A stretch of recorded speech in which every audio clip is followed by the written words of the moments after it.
નમસ્કાર દર્શક મિત્રો, હું છું દર્શના જોશી. તમે જોઈ રહ્યા છો લોકસામના ન્યૂઝ.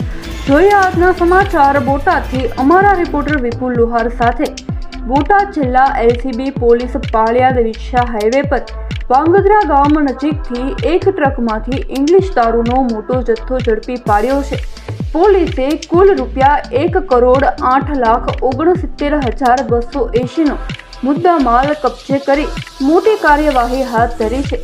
ભાવનગર રેન્જના આઈજી રાજેન્દ્ર અસારી તેમજ બોટાદ જિલ્લાના પોલીસ વડા ધર્મેન્દ્ર શર્માના માર્ગદર્શન હેઠળ સમગ્ર જિલ્લામાં દારૂની બદી નાબૂદ કરવા કડક સૂચનાઓ આપવામાં આવી હતી. જેના અનુસંધાને બોટાદ જિલ્લા એલસીબીના in-charge PI G M Pavra, PSI HA Vasava તેમજ પોલીસ સ્ટાફના જયરાજભાઈ ખાચર, હરેશભાઈ ખરોડિયા, ભગીરથસિંહ લીંબોલા, જયેશભાઈ ધાંધલ, ભાવેશભાઈ શાહ, રસિકભાઈ ગળધરા અને રાજેન્દ્રસિંહ ડોડિયા સહિતની ટીમે નાઇટ પેટ્રોલિંગ દરમિયાન બાતમીના આધારે કાર્યવાહી કરી હતી. પાળિયાદ વિછા હાઈવે રોડ પર વાંગધરા ગામ નજીકથી પોલીસે એક ટ્રકને અટકાવી તપાસ કરતા પંજા પાસિંગની ટ્રકમાં ખેતી માટેની કીટકનાશક દવાની આડમાં ભારતીય બનાવટનો વિદેશી દારૂનો જથ્થો છુપાવવામાં આવ્યો હોવાનું બહાર આવ્યું હતું. પોલીસે ટ્રકમાંથી કુલ 4,368 દારૂની બોટલો, 1,992 બિયરના ટીન તેમજ અન્ય મુદ્દામાલ કબજે કર્યો હતો.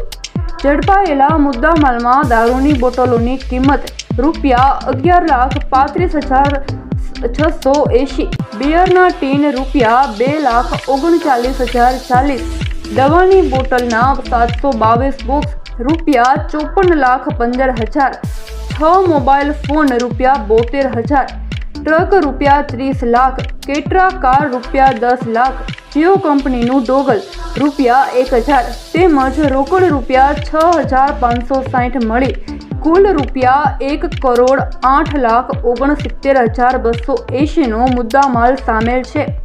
આ મામલે પોલીસે કુલ 7 આરોપીઓ સામે ગુનો નોંધ્યો છે, જેમાંથી 3 આરોપીઓને ઝડપી પાડવામાં આવ્યા છે, જ્યારે 4 આરોપીઓ હજુ ફરાર હોવાનું જાણવા મળ્યું છે. તેમની શોધખોળ માટે પોલીસ દ્વારા કાર્યવાહી તેજ કરવામાં આવી છે. બોટાદ જિલ્લા એલસીબી દ્વારા હાથ ધરાયેલી આ સફળ કામગીરીને લઈ પોલીસ તંત્રની કામગીરીને બિરદાવવામાં આવી રહી છે. નોંધનીય છે કે એલસીબીના ઇન્ચાર્જ પીઆઈજીએમ પાવરા અને પીએસઆઈ HA વસાવાએ ચાર્જ સંભાળ્યા બાદ જિલ્લામાં વિદેશી દારૂ સામે સતત કડક કાર્યવાહી હાથ ધરાઈ રહી છે. તો ફરી મળીશું એક નવા સમાચાર સાથે. ત્યાં સુધી જોતા રહો લોકસામના ન્યૂઝ.